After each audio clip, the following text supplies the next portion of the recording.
Younger, more beautiful. সময়টা 1962 সাল। কোনো এক সকালে নিউ মেক্সিকোর ছোট্ট এক শহরে জন্ম নিল ডেমি মুর। জন্মের আগেই হারিয়েছেন নিজের পিতাকে। জীবনের প্রথম পাঠ ছিল অনুপস্থিতির শূন্যতা। মাদকাসক্ত মা আর সহিংস সৎপিতার ছায়ায় বেড়ে ওঠা তার শৈশব ছিল ভাঙাচোরা। দারিদ্র্য, অনিশ্চয়তা আর নিরাপত্তাহীনতার মাঝে শহর থেকে শহর ঘুরে বেড়ানোই ছিল তার পরিচিত জীবন।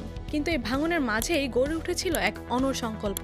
ডেমি মুর ঠিক করেছিলেন তিনি নিজেকে অন্যরকম জীবন উপহার দিবেন। তরুণ বয়সে মডেলিং শুরু করেন, গানের লিরিক লিখতেন, মিউজিক ভিডিওতেও কাজ করেছেন।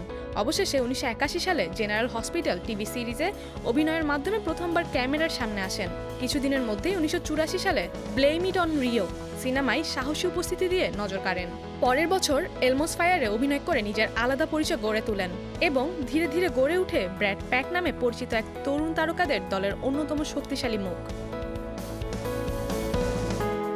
তবে 1990 সালে ছিল তার জীবনের মোড় ঘোরানো বছর।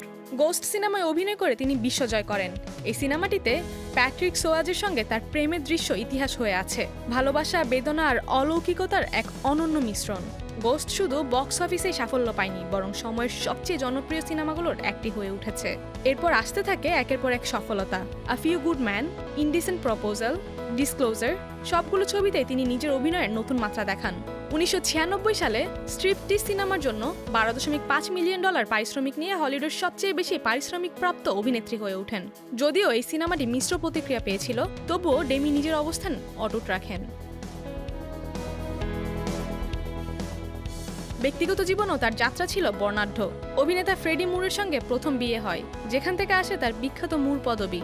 এরপর টিমোথি হাটন, অ্যামেলিও এস্তেভেজের সঙ্গে সম্পর্কের গুঞ্জন, এবং পরে ব্রুস উইলসের সঙ্গে বিয়ে। ব্রুসের সঙ্গে তার 3টি সন্তান জন্ম নেয়। বিবাহ বিচ্ছেদের পর নতুন করে জীবন সাজান অ্যাস্টন কুচারের সঙ্গে, যদিও সেই সম্পর্ক দীর্ঘস্থায়ী হয়নি। সময় যতই এগিয়েছে, বয়স যত বেড়েছে, ডেমি মুর নিজেকে ততটাই নতুন করে আবিষ্কার করেছেন। 2024 সালে দ্য সাবস্টেন্স সিনেমায় অভিনয় করে আবারও আলোচনায় আসেন। এই সিনেমায় তার অভিনয় প্রশংসিত হয় আন্তর্জাতিক মঞ্চে। স্কিন অ্যাক্টর্স গিল্ড অ্যাওয়ার্ড, সব জায়গায় তার নাম উঠে আসে। এমনকি 2025 সালে অস্কারের মনোনয়ন অর্জন করেন। টাইমস সাময়িকীর জন্য 100 প্রভাবশালীর তালিকায় উঠে আসে তার নাম। সাফল্যের এই মুকুটে আরেকটি উজ্জ্বল পালক হয়ে যুক্ত হয় পিপল ম্যাগাজিন কর্তৃক ওয়ার্ল্ডস মোস্ট বিউটিফুল উইমেন 2025 নির্বাচিত হয়ে।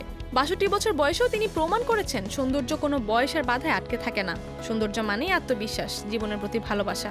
ডেমি মুর একটি নাম, একটি যাত্রা, এক জীবন্ত প্রেরণা।